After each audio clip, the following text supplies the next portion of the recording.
네, 안녕하세요. 운영위원을 맡은 예지학의 김진욱입니다.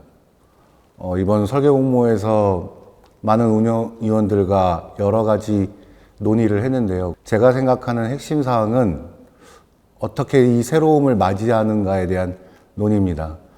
주거라는 것이 모든 분들도 생각하겠지만 기존에 있던 커뮤니티 방식, 그 다음에 새로운 주거 문화 이런 것들을 이제 어떻게 받아들일 것인가, 그리고 변해가는 주거 모임들, 사람들의 형태가 어떻게 변할 것인가에 대한 생각들을 잘 정리해야 될 거라고 판단합니다. 흔히들 우리가 아파트를 얘기할 때 대부분 법규에 의한 디자인이라고 합니다. 그래서 특별건축구역이 지금 제도적으로 나온 지도 한 15년 됐는데 그러한 것들이 변화를 이끌었나 생각해 보면 아주 일부의 변화가 있었던 것 같아요. 열린 주거를 만드는 시도도 있었고 새로운 커뮤니티를 어떻게 유연하게 작동할 것인가에 대한 논의도 많았던 것 같습니다. 이번 공모에서 제가 생각하는 가장 핵심적인 주제사항은 새로운 디자인을 어떻게 이끌어 나갈 것인가에 대한 생각입니다. 우리가 흔히들 얘기하는 아파트의 전용 면적이라는 룰이 있는데요. 그 전용 면적을 확보하기 위한 부동산 거래에서 일어나는 3베이, 4베이 이런 것들에 의해서 디자인이 계속 경직되어 가는 것을 볼 수 있습니다. 전용 면적에 대한 생각들을 어떻게 바꿔서 새로운 디자인을 만들어낼 것인가에 대한 질문을 한번 해보는 것이 합당하다고 저는 생각하고 있습니다. 네, 좀 더 구체적으로 얘기해 보면 발코니 면적을 우리가 계산할 때 서비스 면적이라는 아주 특이한 법규적인 내용이 있기 때문에 그 내용을 토대로 기존의 여러 가지 아파트 디자인에 적용됐던 것이 사실입니다. 우리나라에만 특이하게 측면 발코니가 없는 사실들은 실무자들은 다 그 이유를 알고 있기 때문에요. 언제까지 우리가 그런 전용 면적이나 서비스 면적에 계산된 룰로만 디자인을 계속 해야 될 것인가에 대한 문제가 있는 것 같고, 대부분 인센티브를 받는 여러 가지 법규적인 내용이 있는데 발코니는 전혀 제외되어 있다는 것에 대한 생각을 한번 더 생각할 필요도 있습니다.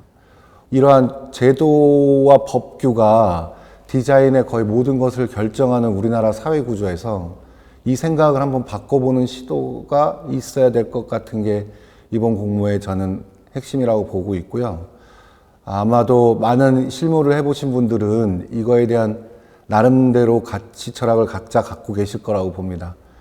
이번에 그러한 것들을 제안하시면 이것이 이제 이 사회에서 다시 새로운 무브먼트가 발생할 거라고 판단하고 있고 분명히 실현 불가능한 것이 아니라고 저는 판단하고 있습니다. 아파트 주거가 이제는 새로움을 보여줄 때가 됐죠. 특별건축구역이라는 15년 전에 그러한 움직임이 한 스텝 나갔다면 이제는 그 15년 동안 그 결과물들을 다시 한번 분석해보고 한 단계 더 업그레이드 되어 있는 부분을 하나 고민해 볼 필요가 있다고 생각을 합니다. 또한 주거에서 가장 핵심은 커뮤니티 변화인데요. 이제 커뮤니티는 개별화된 개인 중심의 사회로 변해가는 사회에서 유동적으로 어떻게 대처해야 될까에 대한 문제가 있습니다. 그러면 그런 공간이 지금까지 계속 주어지는 시스템으로 공급되어야 될 것인가? 이런 부분도 한 번 더 생각해 볼 필요가 있고, 이런 커뮤니티 변화가 디자인에도 상당한 변화가 있을 거라고 저희는 판단합니다. 그러면 그러한 저층, 중층, 고층 이렇게 획일화되는 구분이 아니라 이 하나의 움직임을 어떻게 새롭게 표현할 건가에 대한 생각도 해볼 필요가 있다고 저는 판단합니다.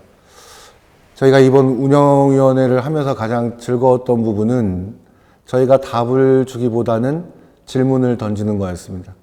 요구하는 답에 대부분 형식적인 대답을 갖고 공모를 참여했다면 저희가 이번에 내놓은 질문을 어떻게 대답할 것인가에 대한 새로운 방식으로 접근해 주셨으면 고맙겠습니다. 감사합니다.